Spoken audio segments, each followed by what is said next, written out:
de Jésus. Au nom de Jésus. Au nom de Jésus. Amen, amen. Amen, amen. Amen, amen. Amen. Est-ce qu'il y a la joie? La joie. Acclamez pour le Seigneur. Acclamez pour le Seigneur. Est-ce que tu peux aller saluer ton frère, ta soeur, qui dit Dieu est merveilleux. Dieu est merveilleux. Salue ton frère, ta soeur. Dis-lui que Dieu est merveilleux. Dieu est merveilleux, maman Mignon. Il est merveilleux, maman. Ah oui. Il est merveilleux, maman.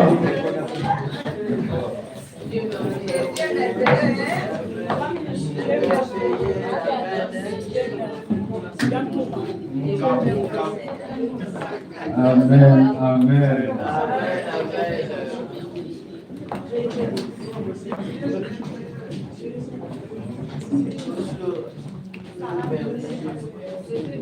Alléluia. Alléluia. On va accueillir l'homme de Dieu. Sans plus tarder, on va recevoir l'homme de Dieu, le prédicateur de ce matin, notre papa, pasteur Denis, qui va nous prêcher la parole de Dieu ce matin. Est-ce qu'on peut accueillir l'homme de Dieu avec nos applaudissements? Amen.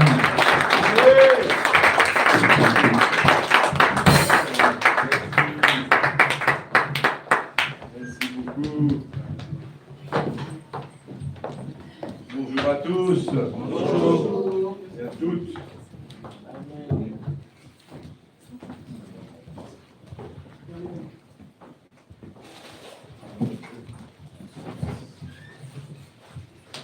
C'est un plaisir de vous retrouver. Ça fait tellement longtemps que je ne suis pas venu. Hier soir, j'étais là encore. On a passé un bon moment ensemble. Là, la plupart du temps, quand on apporte notre louange à Dieu, on parle souvent des miracles de Dieu, de la puissance de Dieu. Ces miracles, cette puissance, elle est pour nous. Nous devons vivre le surnaturel de Dieu, n'est-ce pas? Et pour vivre le surnaturel de Dieu, nous avons besoin de connaître comment nous fonctionnons. C'est pour ça que j'ai intitulé ce message « L'homme en 3 dimensions ». Et d'abord, on doit comprendre que la foi chrétienne, le christianisme en général est devenu, en Europe, depuis bien longtemps, c'est devenu une philosophie. Et le christianisme, il est conduit suivant l'humeur et les envies des hommes. C'est devenu, écoutez-moi bien, le christianisme est devenu une religion qui fonctionne dans le naturel. Pourtant, lorsque l'on lit la Bible, je ne vais pas faire comme j'ai fait hier soir, et hier j'ai posé une question, mais je ne vais pas la poser. Il y a des ceux qui ont appris. Il y a des ceux qui ont appris. J'ai posé la question hier, qui a lu sa Bible aujourd'hui? Enfin, je parlais d'hier. Mais qui a lu sa Bible aujourd'hui? Amen. Amen. Amen. Le Seigneur vous a déjà nourri. Amen. Pour les autres, vous êtes à jeun. Vous êtes à jeun. Dans l'Ancien Testament, si donc vous lisez la Bible, alors pour ceux qui ne l'ont pas lu, je vais vous rappeler,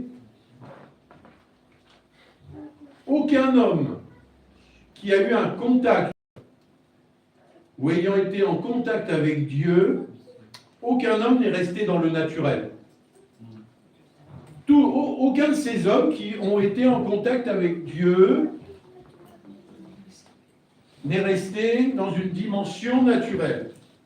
Mais ils ont été dans une dimension surnaturelle.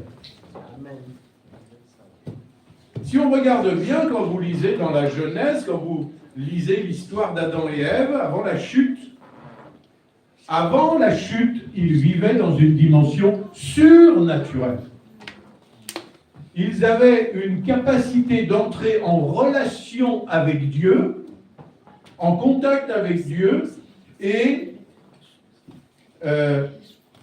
rester vraiment dans cette dimension. Ils étaient en permanence avec Dieu. Ils n'avaient pas besoin de jeûner, de prier, de passer des heures. Ils étaient dans la présence de Dieu. Ils vivaient le surnaturel de Dieu. Bien sûr, il y a eu la chute. On a été coupé avec la présence de Dieu. Pourquoi je vous dis ça? Parce que Dieu veut que ses enfants vivent, que vous viviez dans le surnaturel. De vivre dans une dimension surnaturelle. Et c'est la raison pour laquelle il a envoyé Jésus et que Jésus nous a envoyé, bien sûr, le Saint-Esprit. Et c'est lui qui nous donne cette vie surnaturelle. Paul a dit dans Galates au chapitre 5 et au verset 16, « Marchez par l'esprit et vous n'accomplirez pas les œuvres de la chair. » Vous n'accomplirez pas les désirs de la chair. Et dans Galates 5, 16,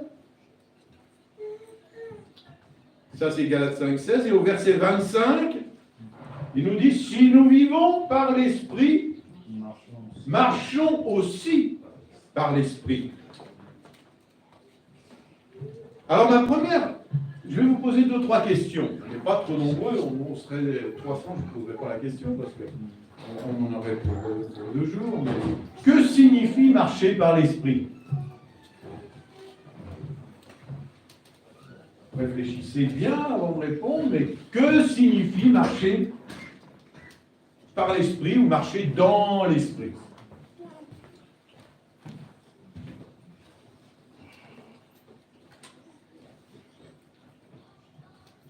Il y en a quand même un qui ose lever la main, parce que des fois on dit, oh là là, je répondrai bien, mais est-ce que je ne distribue pas de bons points ni de bonnes notes hein? Vas-y mon frère. Marcher par l'esprit, c'est quelqu'un qui est en communion avec Dieu. Dans les lieux secrets, quand il dans les secrets, c'est quelqu'un qui marche dans l'esprit, qui est en communion avec Dieu. Il a presque tout bon. Il a presque tout bon. Moi, j'ai noté simplement une définition relativement simple. Marcher dans l'esprit veut dire tout simplement permettre au Saint-Esprit d'accomplir en nous ce pourquoi Dieu nous a envoyés. Alors bien sûr, pour ça, il faut être en communion avec Dieu. C'est la raison pour laquelle hier, je disais aux leaders et aux futurs leaders, pour connaître la volonté de Dieu, pour faire la volonté de Dieu, il faut passer du temps dans la présence de Dieu, il faut passer du temps dans la parole de Dieu. Chaque jour. Ce n'est pas une option. Et ça doit être systématique. Ce n'est pas comme les antibiotiques. On doit automatiquement prendre du temps avec Dieu. Donc pour cela,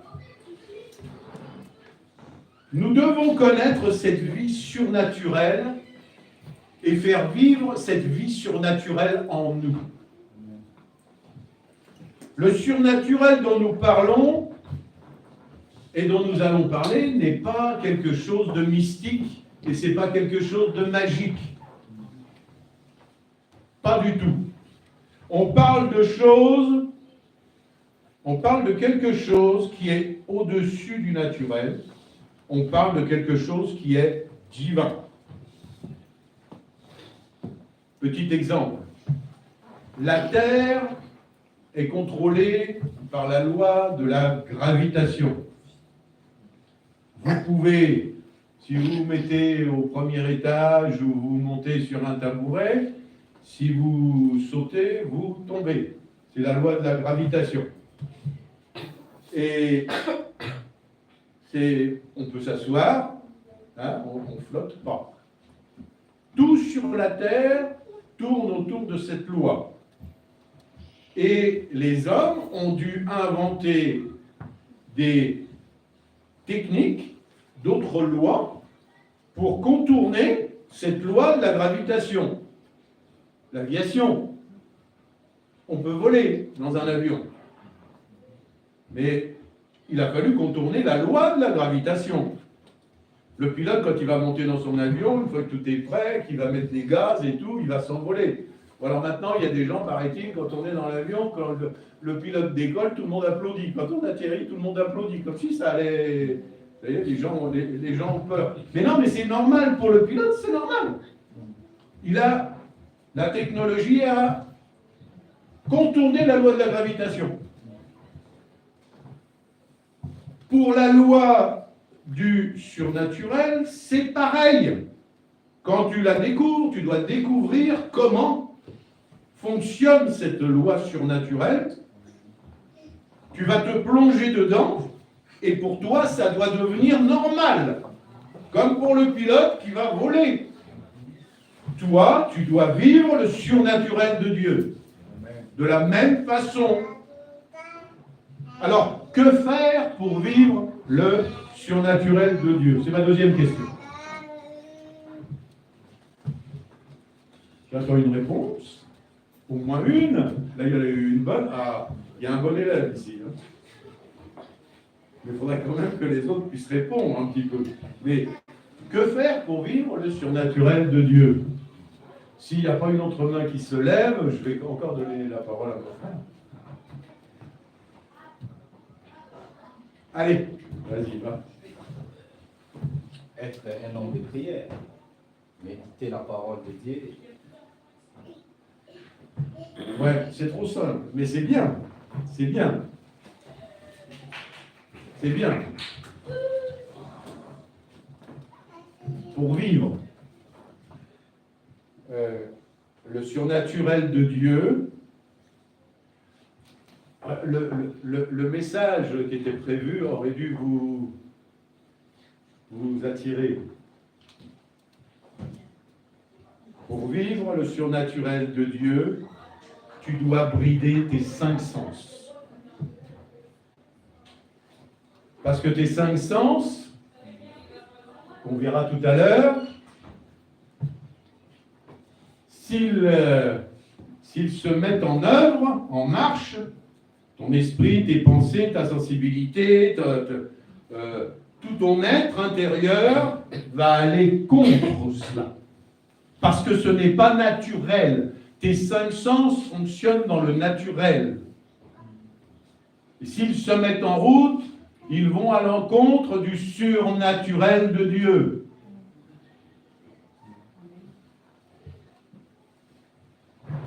Je vais vous raconter juste une petite histoire. Un grand ministère a raconté cette histoire. Je ne me souviens plus si c'est... ça devait être... comment il s'appelle Ah, ça y est, j'ai perdu son nom. J'ai des trous de mémoire hein, de temps en temps, ça doit être large. Enfin, un grand ministère féminin qui a une onction de guérison. Elle avait fait un grand séminaire, il y avait un grand rassemblement, et elle a fait, à la fin, elle fait un appel à la guérison. Et pourtant, elle a enseigné là-dessus pendant toute la durée du séminaire. Et à la fin, et les gens se lèvent pour la guérison, et l'onction du Saint-Esprit était sur elle, l'onction était déposée, il y avait l'onction de guérison, les gens s'approchaient, elle imposait les mains, les gens étaient guéris, les gens étaient délivrés, et vers la fin, elle voit au fond de l'allée quelqu'un arriver, en chaise roulante, et quelque part, ses membres inférieurs, qui étaient touchés par une maladie, étaient atrophiés, puis cette personne avait les pieds très recroquevillés.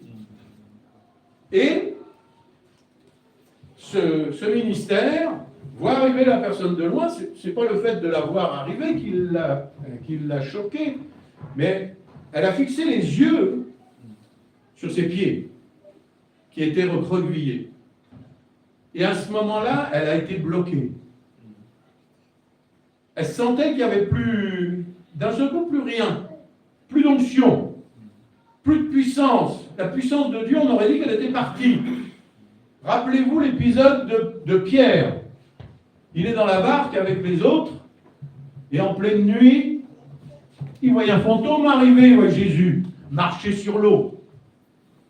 Et Pierre, qui est toujours plus malin que les autres, et puis plein feu, plein flamme, et il dit, Seigneur, si c'est toi, fais que je puisse venir vers toi. Et Jésus lui dit, viens. Pierre, ni une ni deux, je ne sais pas si on l'aurait fait, hein. Moi je ne sais pas si je l'aurais fait. Hein. Il enjambe la barque et il commence à marcher sur l'eau. Ça, c'est le surnaturel de Dieu. Et d'un seul coup, Pierre, qu'est-ce qu'il fait? Eh bien, il commence à regarder autour. Il regarde dans le naturel. Autour de lui, il voit l'eau. Il voit les vagues. Et il dit, je ne suis plus sur la terre ferme, là. Et il commence à couler. Et c'est là où Jésus va lui tendre la main. Ce grand ministère, quand elle a regardé dans le naturel ce qui se passait. Et là, à ce moment-là, quelque part, il y avait plus de puissance. Et d'un seul coup, l'esprit qui est en elle l'a réveillée en lui disant, celui qui est à l'intérieur de moi est plus puissant que tout ce que je peux voir. Et à ce moment-là, elle a prié pour la personne et la personne a été guérie. Donc, quelque part, on a besoin de brider nos 5 sens. Alors, comment fonctionne cette loi spirituelle? C'est une autre question. J'ai mon bon élève qui va répondre. Allez, quelqu'un d'autre, s'il vous plaît. Comment fonctionne cette loi spirituelle?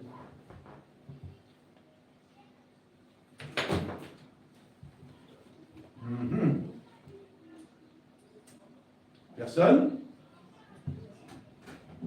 Allez, mon bon élève, il ne va pas répondre? Non? Le premier de la classe, il ne veut pas répondre. La question, comment fonctionne cette loi spirituelle? Vivre le surnaturel de Dieu. Comment elle fonctionne, cette loi?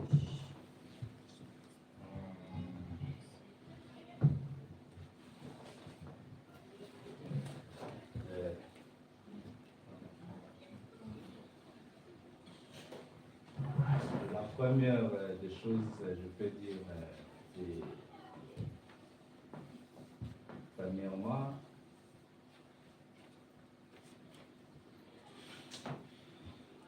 premièrement de consacrer ta vie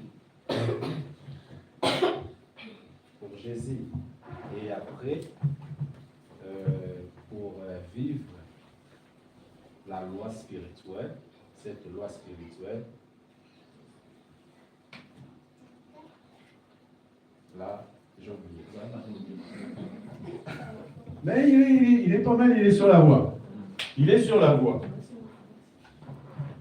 Cette loi spirituelle ne fonctionne pas par rapport à nos capacités. Elle ne fonctionne pas par rapport à notre intelligence. Mais elle fonctionne avec notre connaissance de Dieu, avec notre foi en Dieu. Elle fonctionne avec notre relation avec Dieu. Il est pas mal, hein? T'as bien fait de choisir, hein? Si tu as confiance en Dieu, en sa parole, cette loi va fonctionner. Encore une autre question. Où commence notre conversion, notre nouvelle naissance?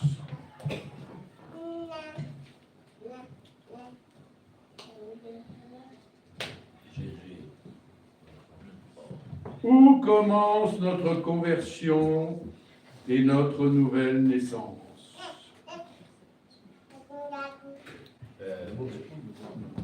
C'est lorsque... Attends. On a beau répondre. Il y a encore une... Ouais. Ce qui a été en Christ, il est une nouvelle créature. Toutes les choses anciennes sont passées, quelque chose de nouveau. Pas mal. C'est pas mal. Moi, je voulais dire l'acceptation du Christ. Quand on accepte le Christ comme Seigneur. Ah oui, bien sûr. Bien sûr.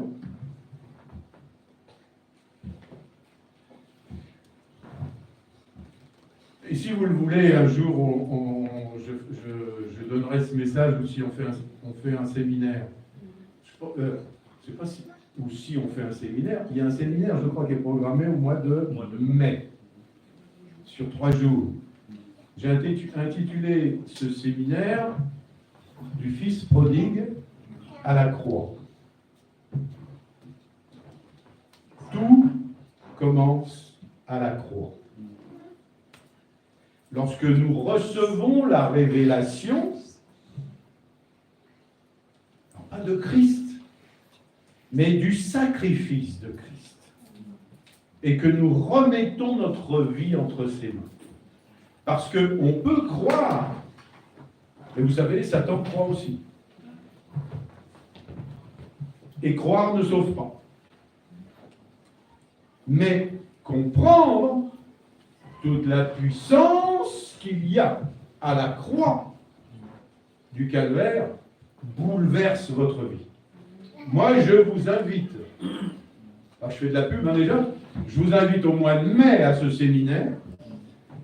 Vous allez comprendre quelle est la puissance de cette croix. Qu'est-ce qu'elle peut faire pour vous, pour votre vie et pour la vie de ceux que vous allez côtoyer.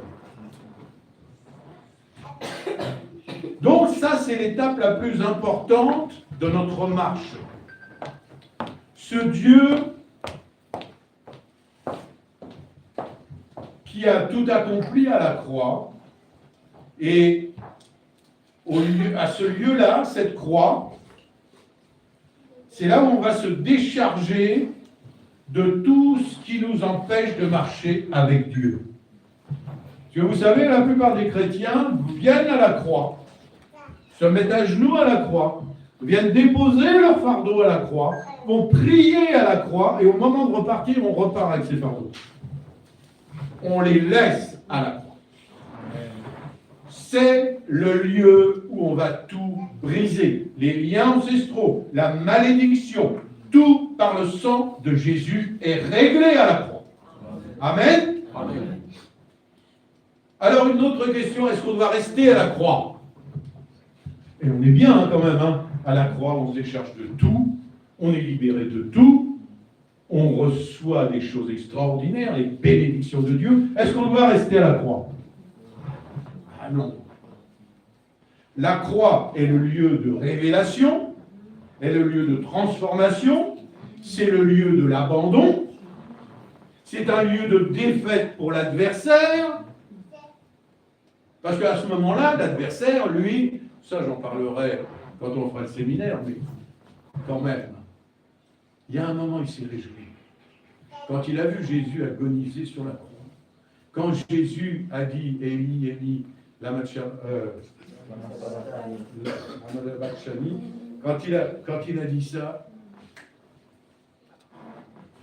Satan s'est dit « Ça y est, j'ai gagné ». Et pourtant, ce cri-là, c'était un cri de victoire. C'était la victoire de Jésus. C'était la victoire de Jésus. C'est le lieu de résurrection et c'est le lieu de victoire pour chacun d'entre nous. Et ce lieu, c'est un tremplin. J'aime cette image. C'est un tremplin qui nous permet de monter jusqu'à la Pentecôte en passant par l'Ascension. C'est beau. C'est merveilleux. Parce que vous savez, à la Pentecôte, le Seigneur nous a équipés de son Saint-Esprit. Et à l'Ascension, il nous fait asseoir avec lui dans les lieux célestes. Et nous sommes appelés à partager quoi? Son autorité. Romains 8,16. L'Esprit lui-même rend témoignage à notre esprit que nous sommes enfants de Dieu. Mes frères et sœurs, ça, c'est votre identité. Nous appartenons à Dieu et Satan ne peut rien vous réclamer. Ça, il faut bien vous mettre ça dans la tête. Dieu nous a rachetés et c'est définitif. La nouvelle création que nous sommes, vous savez, cette nouvelle création, née de nouveau, est un homme qui n'a jamais, ou une femme, qui n'a jamais existé auparavant. Rappelez-vous, parce que des fois, on n'y fait pas attention. Il y a quelques années, en me penchant là-dessus, je me dis, waouh, Adam et Ève, avant la chute, ben, ils sont nés adultes. Ils n'avaient pas de passé. Ils n'ont pas de passé d'enfants. Ils n'avaient rien à traîner. Parce qu'on a tous nos histoires. Avec peut-être des passés plus ou moins douloureux. Et bien souvent, on traite ça. Il faut se débarrasser de ça. Il va falloir qu'on se débarrasse de notre vieille nature, nous dit la parole de Dieu. On va revêtir l'homme nouveau. Eux, ils n'avaient pas besoin de ça. Ils sont nés adultes, tout neufs. Ils n'avaient pas de passé, ils ont été créés par Dieu. Ils n'avaient pas de problème, ils pouvaient vivre dans le surnaturel. Alors, nous sommes quand même supérieurs à Adam et Ève, en nouveauté de vie par le Saint-Esprit. Alors, nous devons nous appuyer sur Dieu. Nous devons nous appuyer sur l'Esprit de Dieu, sur sa parole. C'est ça que je dis, lisez la parole de Dieu. On ne doit pas s'appuyer sur notre passé.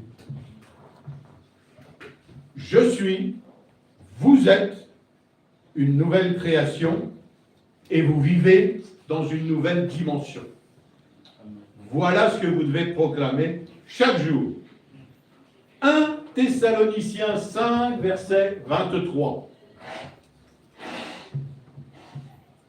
Que le Dieu de paix vous sanctifie lui-même tout entier et que tout votre être, l'esprit, l'âme, le corps, soit conservé irrépréhensible lors de l'avènement de notre Seigneur Jésus-Christ. Maintenant, on va voir le tableau. Là, on vient de parler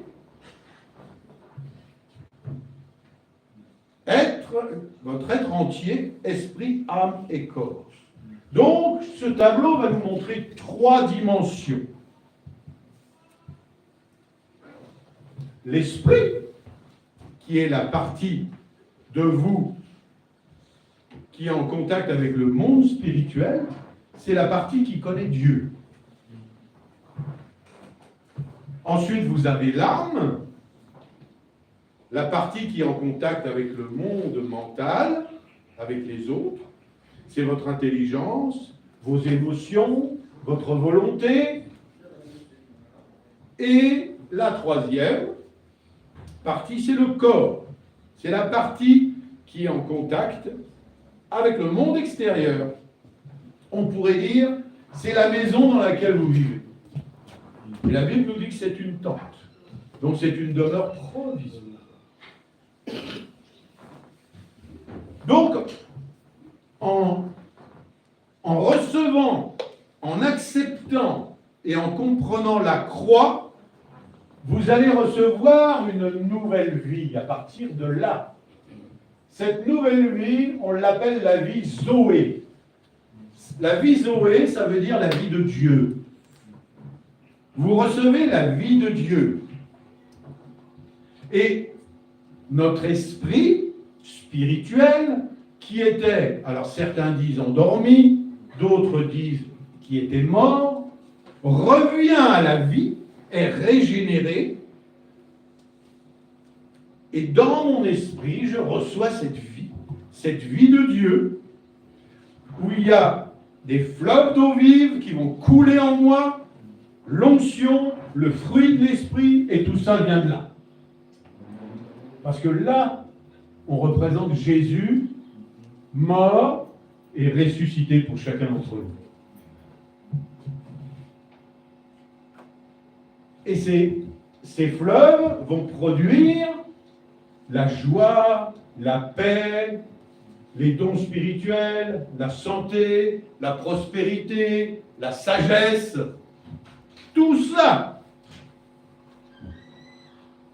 Parce que la Bible nous dit, nous sommes la tête et non la queue. Et si tu es né de nouveau, tu es et tu seras en bonne santé spirituelle. Je parle de santé spirituelle que procure la pensée de Dieu qui est en toi. Parce que tout est spirituel d'abord. Ici, dans ton esprit, se trouve la volonté de Dieu. Pas ta volonté à toi, pas ta propre volonté. Parce que ta volonté, elle est ailleurs, elle est là. Elle est dans ton âme. On va aller un petit peu plus loin. Vous savez, il y a des chrétiens, et peut-être, il y en a peut-être ici, qui vont mourir sans vivre les bénédictions qui sont ici.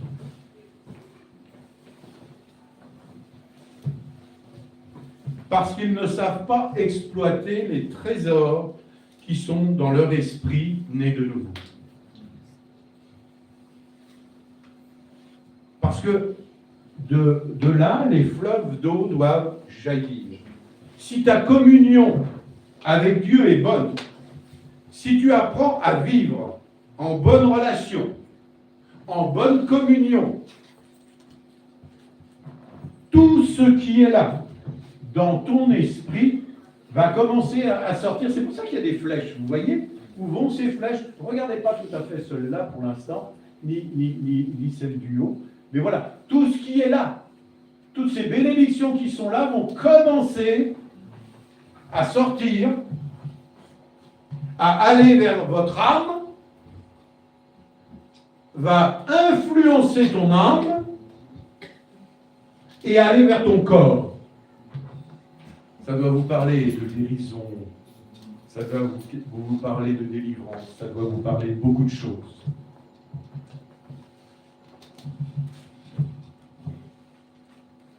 Et ça va se faire comment? C'est pour ça que j'ai insisté hier soir pour l'enseignement aux leaders. Par la foi et par la parole de Dieu. Parce que ton esprit a besoin de deux choses. Pas de plusieurs choses. Mais il a besoin d'une nourriture. Il a besoin d'une nourriture et cette nourriture doit être une nourriture spirituelle. Si ton esprit n'est pas nourri, n'est pas en pleine forme, n'est pas puissant, il ne pourra pas aller influencer les deux autres là-bas.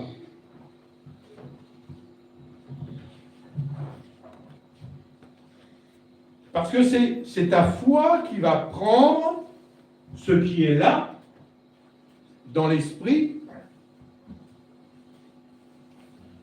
et qui va te pousser, qui va te faire sortir, qui va faire jaillir tout ça pour aller vers ton âme et vers ton corps. J'avais noté, moi, ta foi, c'est le bras qui prend dans ton esprit et qui pousse, qui fait sortir, qui fait jaillir. Est-ce que vous comprenez? S'il vous arrive encore aujourd'hui de prier pour avoir et avoir encore, je vous dis non, vous vous trompez et vous vous fatiguez.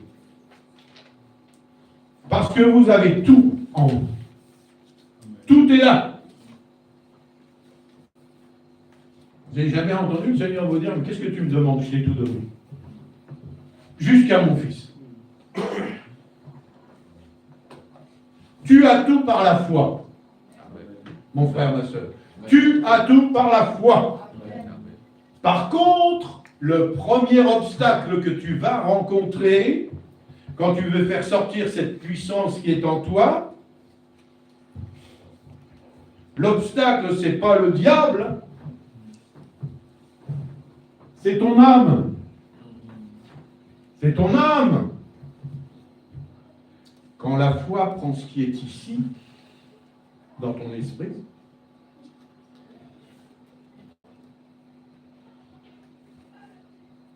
il va y avoir quelquefois des réflexions. Je réfléchis, je pense.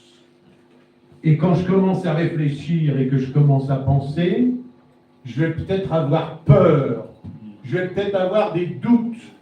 Donc la puissance qui partait dans ce sens-là, elle revient directement. Elle empêche que ces bénédictions viennent et s'accomplissent. Quand on dit, vous savez, il nous arrive de dire, et la Bible le dit, l'homme nouveau, l'homme né de nouveau, ne pêche pas. Et pourtant, il nous arrive de pécher tous les jours, non? Mais c'est nous, l'homme, ou la femme, qui pêche. C'est pas notre esprit.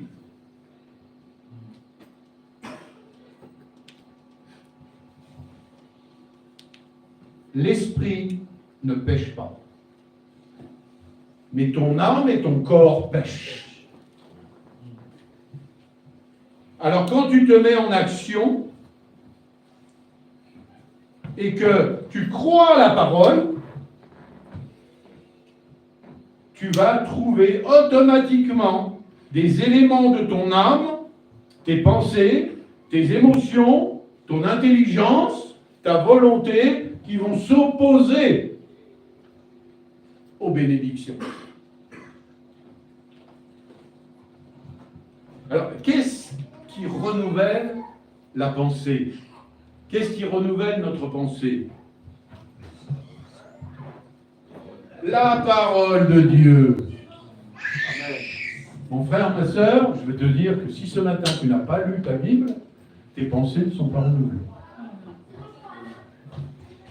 Je suis basique, hein, parce que la Bible n'est pas compliquée, mais je suis très basique. Hein.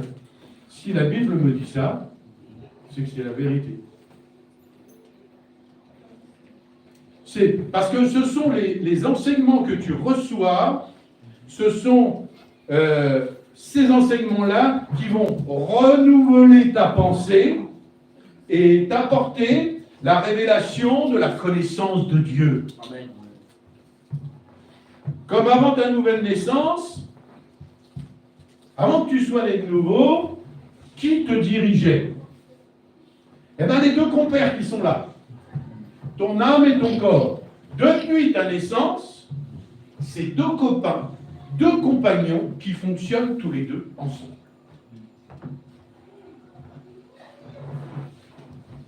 Et ce sont eux qui vont t'apporter et t'amener le doute, qui vont faire fonctionner ta pensée, tes sentiments, qui vont te faire raisonner.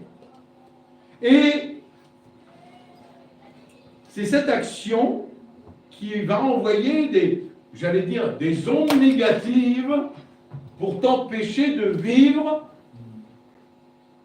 ta foi pleinement et de vivre les bénédictions que Dieu a mis à ta disposition. Vous savez, on dit la foi de l'âme, parce que l'âme peut avoir une foi, hein, c'est la peur. La foi de l'âme, c'est la peur et le doute.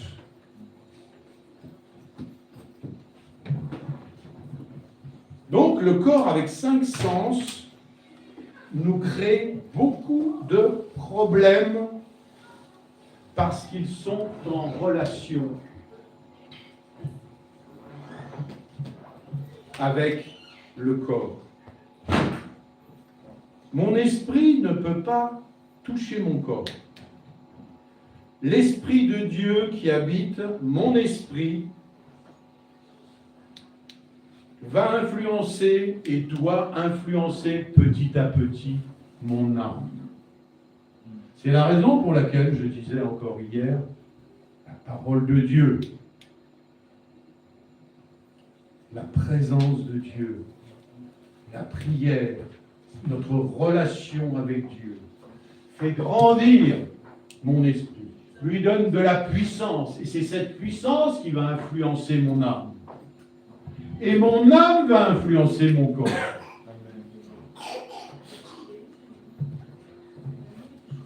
En ce moment, ça fait plusieurs fois que je le raconte, je suis en bataille. Je suis en guerre, moi.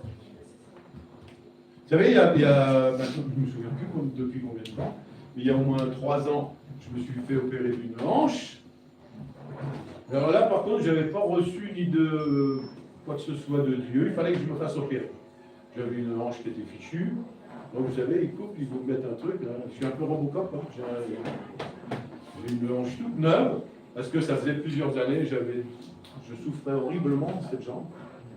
Ça me faisait des douleurs ça ne me faisait pas des douleurs à la hanche, ça me faisait des douleurs dans la jambe. Bref. Et en passant les radios à ce moment-là, on me disait, ah, mais il y a la deuxième aussi qui commence à pas être bien jolie. Mais alors c'est curieux parce que pour cette deuxième hanche, j'ai dit, je me fais pas opérer.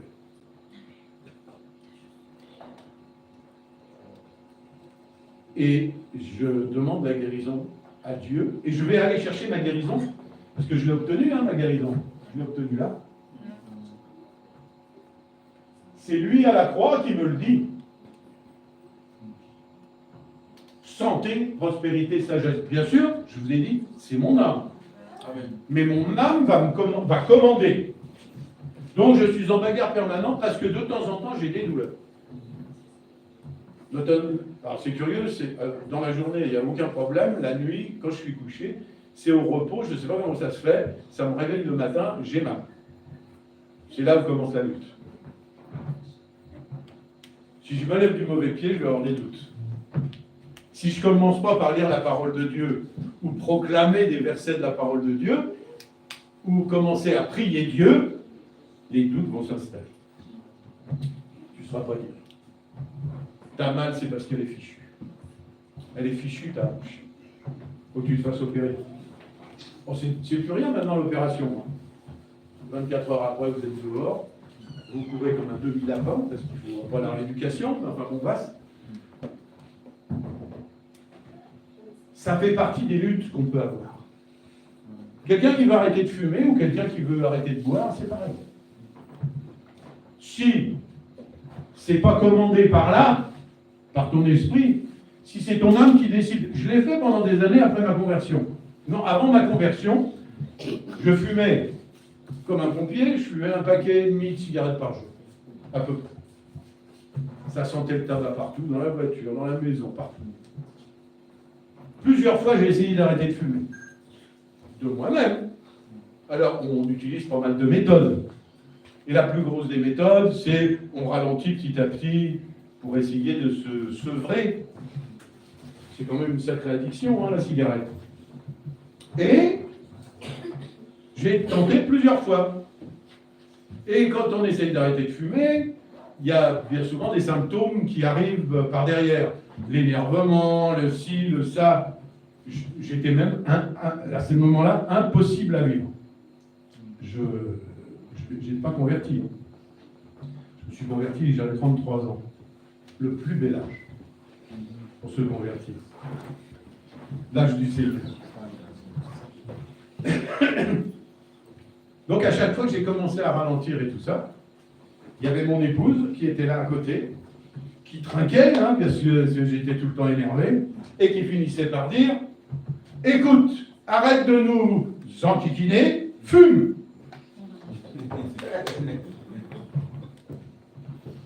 Le jour où je me suis converti, alors ça ne s'est pas fait instantanément, j'ai continué à fumer.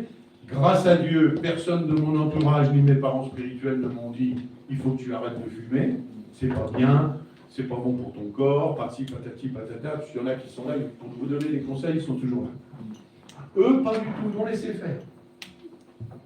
Ils devaient prier pour moi en disant « Saint-Esprit, c'est ton problème, c'est pas le nôtre. » Et le Saint-Esprit, un jour, alors que j'étais là, heureux, vous savez, un nouveau converti, en principe, il est plein de zèle. Ah, il parle partout de ce qu'il vient de vivre, et moi, ça a été mon cas. Et je disais, je suis libre maintenant. Et au moment où je dis, je suis libre, il y a une petite voix qui me dit, c'est pas vrai, qu'est-ce que t'as dans ta poche? Oh, t'avais un paquet de cigarettes. Oula, ça m'a vexé d'une force. Je suis rentré à la maison, j'ai dit à ma femme, on enlève les cendriers, les tabacs, tout ce qui traîne, terminé. Elle m'a regardé d'un gros d'air. Hein. Ah là là, Seigneur, je te le confie, parce que là, ça va encore mal se passer. Et bien, pas du tout. Amen. Instantanément. Avec l'aide de Dieu, avec la puissance que Dieu a mis en nous. Là, Amen. On peut dompter ces deux compères, parce que sinon, le corps. Bon, ça, c'est la petite blague que je dis à chaque fois que j'en parle. Là, je parlais du tabac, mais c'est pareil pour l'alcool. Hein. Oui. Et bien, pour l'alcool, c'est pareil si c'est de vous-même. Votre corps qui finit par être en addiction, il va titiller votre âme. Il va venir lui dire, votre corps va venir dire à votre âme, boire un petit coup, c'est agréable. Et hop, vous dites, ah bon oui, c'est vrai, et hop, je recommence. Voyez le fonctionnement, c'est là où on voit les flèches qui reviennent en arrière. Nous devons maîtriser notre âme, avec les éléments qui la composent. Si tout est parfait dans ton esprit, tout est à transformer dans ton âme. Donc il y a 3 défis. Le premier défi, c'est l'âme. Regardez par exemple les Israélites. On va donner encore un dernier exemple. Les Israélites. Dieu les libère de l'Égypte. Ils partent. Ils vont rouspéter pendant 400 ans. Pas contents. À chaque fois qu'il y a un problème, oh, je me rappelle, quand on était là-bas, je ressens encore l'odeur des oignons rôtis, de la bonne viande qu'on faisait cuire. Je me rappelle. Ton âme finit par complètement oublier tout ce qui était mauvais pour se concentrer sur le peu qui était bon. Ils avaient complètement oublié qu'ils étaient esclaves, qu'ils n'étaient pas maîtres de leur vie, pour se rappeler simplement des oignons rôtis, et qu'ils avaient à manger chaque jour, alors qu'ils devaient bosser comme des malades pour zéro. Vous vous rendez compte de ce que peut faire votre âme, l'influence que votre âme peut avoir si vous la mettez dans un mauvais environnement, si vous ne la nourrissez pas. La nourriture, je la rappelle, et je vais la rappeler encore, la parole de Dieu, la présence de Dieu, le contact avec Dieu. Et pourtant, dans la Bible, David disait, mon âme bénit l'Éternel. David, dans ses psaumes, il commence souvent ses psaumes par ou rouspéter ou se plaindre. Parce qu'il a vécu quand même des choses assez extraordinaires, hein. Des choses difficiles, des choses douloureuses. Il a fait des bêtises, ça, on n'en parle pas. Mais il commence toujours par dire, voilà, il y a ça qui ne va pas, il y a ça qui ne va pas, il y a ça qui ne va pas. Mais il termine toujours mon Dieu est grand. Mon Dieu va me délivrer. Donc quand David dit, mon âme bénit l'Éternel, quelque part il disait, mon âme, soumets-toi à Dieu. Si tu soumets ton âme à ton esprit, tu vas vivre le surnaturel de Dieu. Parce que notre corps n'est qu'une enveloppe. Et cette enveloppe, c'est un caméléon. Il va s'adapter à tous les environnements. Et soit il est influencé par l'âme, parce que ton âme n'est pas métamorphosée par cette puissance de l'esprit, soit assujetti à l'esprit, soit influencé donc par cet esprit. C'est l'un ou l'autre. Soit les informations que ton âme va recevoir vont être positives, ou soit elles vont être négatives. Et ça va faire toute la différence. Alors il y a le défi du corps, je vais terminer là. À votre nouvelle naissance, est-ce que nous avons reçu un nouveau corps? Ah non, on n'a pas reçu de nouveau corps. Au retour du Seigneur, notre corps sera changé. Alléluia. Amen. Alléluia. Amen. Le Seigneur attend que vous lui offriez vos corps en sacrifice vivant. C'est-à-dire que vous preniez le contrôle de votre corps pour qu'il ne vous domine pas. Tout simplement. C'est exactement pareil que votre âme. Votre âme doit être soumise à votre esprit et votre corps doit être soumis à votre âme. Et si votre âme n'est pas soumise à l'esprit, les deux compères vont refonctionner comme à votre naissance, avant votre nouvelle naissance. Dieu veut que vous soyez des chrétiens qui ne sont pas charnels, dirigés par leur corps. Il veut que vous appliquiez ce que Paul dit dans 1 Corinthiens 9, 27. Il nous dit, je tiens mon corps assujetti. Ayez votre corps assujetti. Des fois c'est compliqué, hein? C'est des luttes, c'est des bagarres.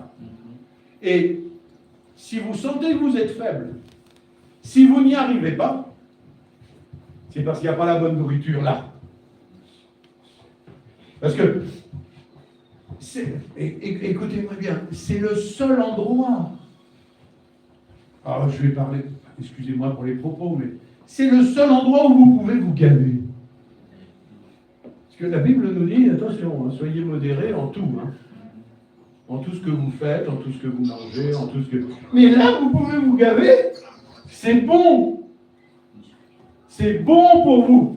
C'est bon pour votre santé spirituelle, mais ça va être bon pour votre santé physique également. Nous devons prendre les choses en main. Vous savez, on vit aujourd'hui dans l'ère de l'instantané, ou de l'instant, comme on dit maintenant. On a tout d'un claquement de doigts. Même pour payer avec la carte bleue, maintenant, il suffit juste de la présenter. Toc. Même pas besoin de se rappeler du code ni quoi que ce soit. Ça va vite. Quand tu essayes de faire un régime, mesdames, c'est souvent les dames, hein. Enfin moi je pourrais essayer de le faire quand même, mais bon, mesdames, vous essayez des fois de faire un régime. Vous savez pertinemment si vous voulez, alors mis à part si vous croyez en toutes ces fadaises avec comme j'aime, machin, les solutions et que je prends des pilules, sinon pour faire un régime, vous savez très bien qu'il faut du temps. Du temps. Si vous perdez 10 kilos en 8 jours, vous reprendrez 15 kilos en 3 jours.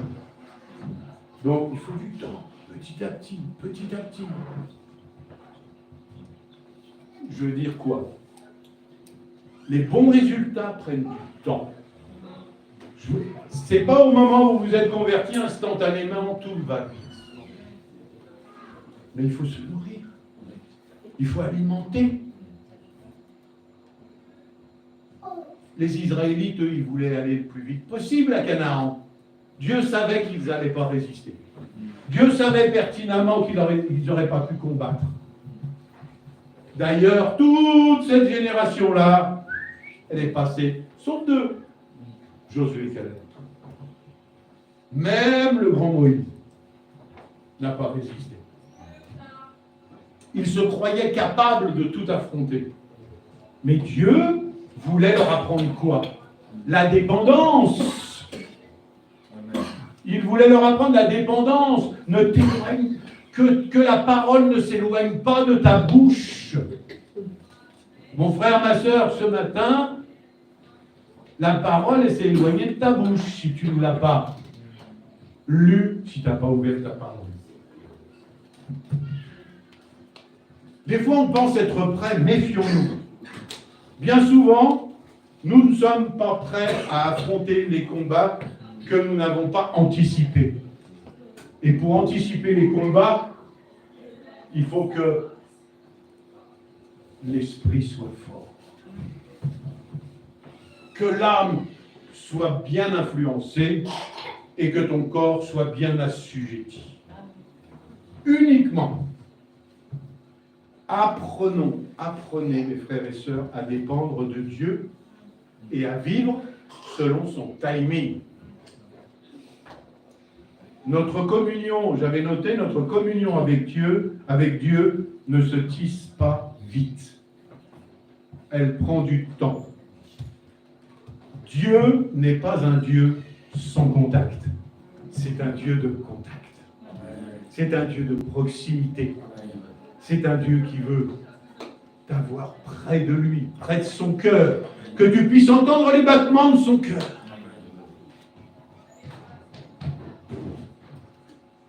Ta capacité à résister aujourd'hui va déterminer ta capacité à résister demain. Quelqu'un qui va louer dans le désert sera capable de louer en tout temps. Amen. Si tu es capable de louer Dieu dans les difficultés, tu seras capable de louer Dieu en tout temps. Amen.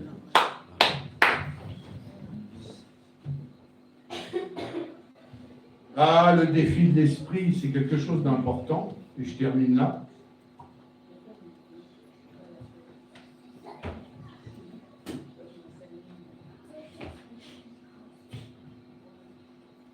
Deviens un maître et non un esclave.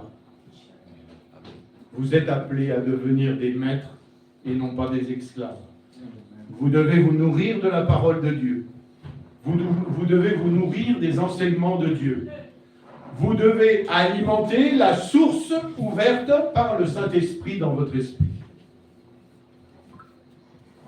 C'est la chose la plus importante. Vous devez comprendre comment vous fonctionnez.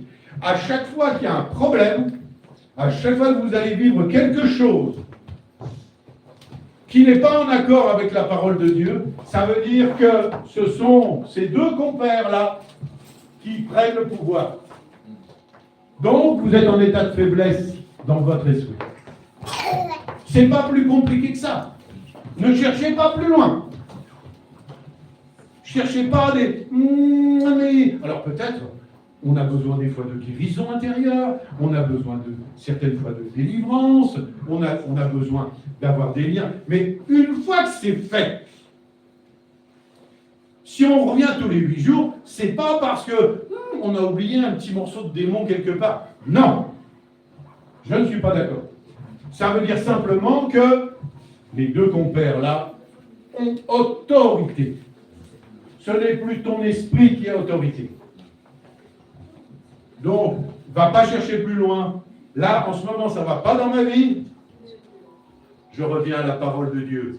Je reviens à la présence de Dieu. Je reviens à ma communion avec Dieu.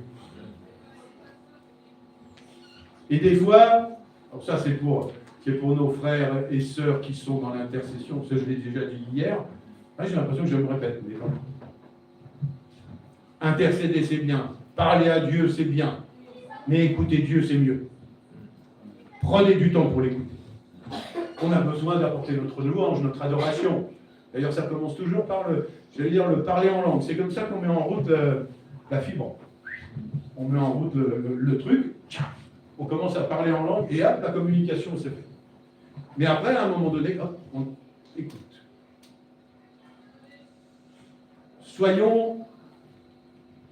comme le dit la parole, Seigneur, parle, ton serviteur écoute. Le Saint-Esprit est venu demeurer en vous pour vous sceller, pour vous sanctifier, pour vous communiquer de la force et pour vous préparer en vue de toutes les épreuves possibles et imaginables. Il ne vous met pas à l'abri des épreuves. Les épreuves, on va les vivre, on vit dans un monde. Et on n'est encore que des humains sur la terre. C'est une partie de notre esprit qui est là. Pour l'instant, on a les deux pieds. J'allais dire, on peut avoir la tête dans les étoiles et puis les pieds sur la terre. Mais il nous aidera à passer toutes les épreuves d'une manière surnaturelle. Soyez en capacité de recevoir l'Esprit de Dieu, le Réma de Dieu qui va vous révéler les paroles. C'est ton esprit qui doit donner la direction. C'est lui qui doit diriger et te conduire.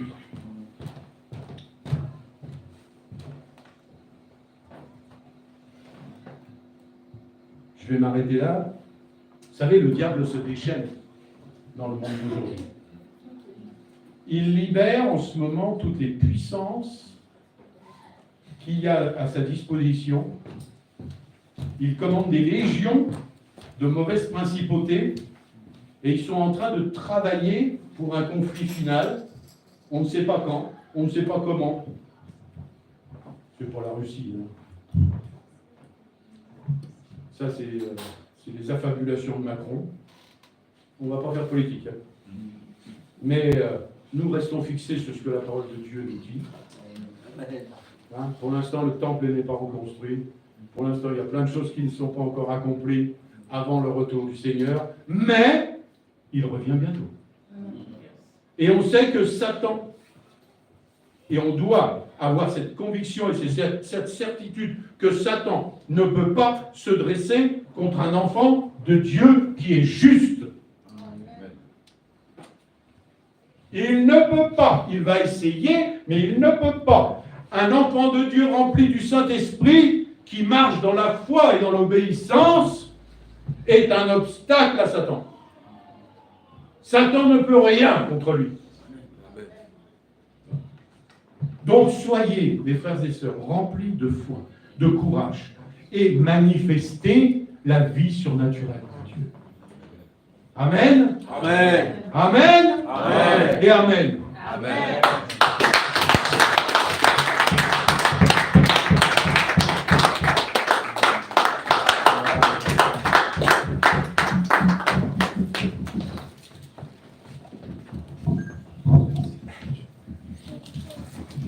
Amen. Amen. On peut encore acclamer pour le Seigneur.